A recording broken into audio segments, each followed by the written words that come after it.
Welcome back into the playoff edition of Browns Live, powered by First Energy. Nathan Zegura now joined by the acting head coach and current special teams coordinator of your Cleveland Browns, Mike Priefer, for this week's game preview presented by Ruoff Mortgage. And Coach, we know the task at hand. It's the Browns, it's the Steelers, it's win and go on.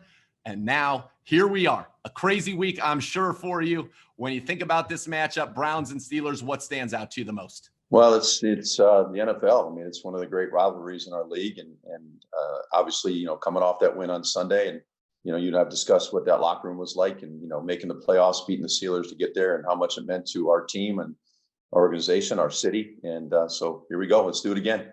Yeah, when we talked earlier this week, you told me that Kevin Stefanski came on, basically said, "Look, I'm out. Mike Priefer is going to be the acting head coach," and everybody just went about their business as usual. It's just kind of that matter of fact. And for this football team to have that singular focus, I think that actually is a pretty telling thing about how locked in these guys are, despite kind of the chaos going on around them. The great thing that we've done from the beginning, and starts with Kevin, obviously, is the contingency plans, the process, the things that we followed throughout all the adversity that we've weathered this year. And I think it's really helped our guys stay focused. And there's no panic.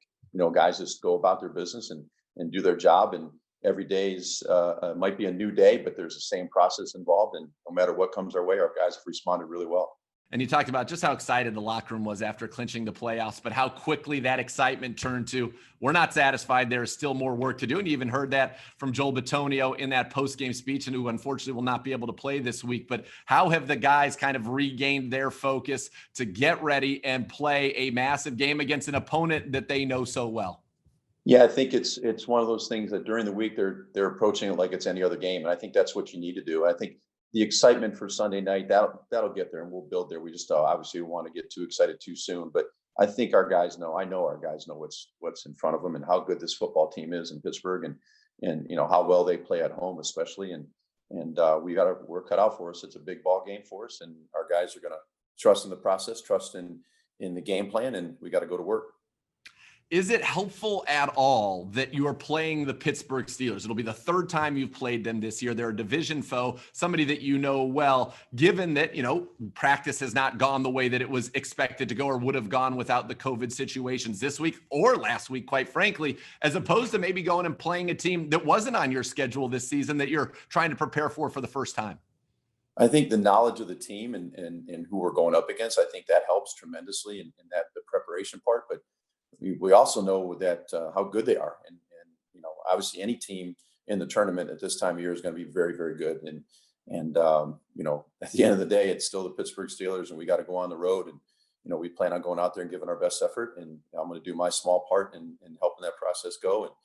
And I think you and I've talked about before. It's not about me. It's about the Browns. It's about I feel terrible for Kevin. I feel terrible for Joel, for the other coaches and players that can't be there, and we want to go win the game for them, so they have an opportunity to play a week from now. Which is what everybody wants to see happen. And it comes to in-game, I know you are by nature an aggressive guy. Does that kind of help make this transition? Because Coach Stefanski clearly has been aggressive on game days. Yeah, well, I will follow his lead. He's laid the foundation situationally that we talk about football, situational football all the time, the critical situations, the normal in-game situations. I've watched how he's handled situations throughout the whole year. Ryan Cordell and Dave Giuliani are guys that'll help me tremendously on game day with the information that they provide for me, and then help me make the best decision possible for our football team. And I know you've said all along, it's not your team, it's the team, right? It's not about you, it's about the team and everything, the foundation that Kevin Stefanski has laid out. But you're going to be the guy acting as the head coach, and you said you've done it before. Is there anything that you learned in that experience that you look to carry to this experience on Sunday night?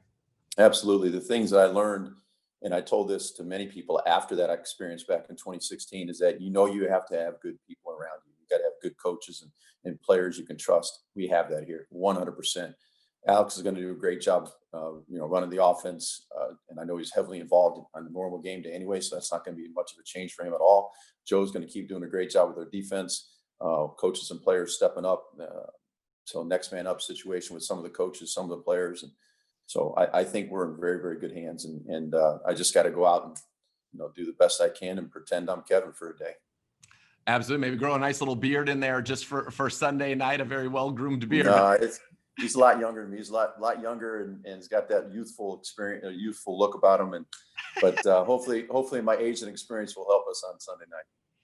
That's right. Like a fine wine, you get better with age, coach. And now, one thing special teams coordinators often talk about is that sometimes you have these great plans and plays all lined up, maybe a little trickeration, but it's got to go through the head coach. Well, on Sunday Night Football, the buck stops with you. Well, those decisions will be made prior to the game, obviously.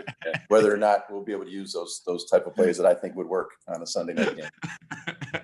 Coach, we appreciate the time so much. I think we all feel very fortunate that we have you here to be able to step into this role under these obviously very difficult circumstances. So thank you so much for the time today, and best of luck on Sunday night as you lead our Cleveland Browns into that playoff game against the Pittsburgh Steelers. I appreciate the opportunity, Nathan. Thanks, guys. Appreciate it.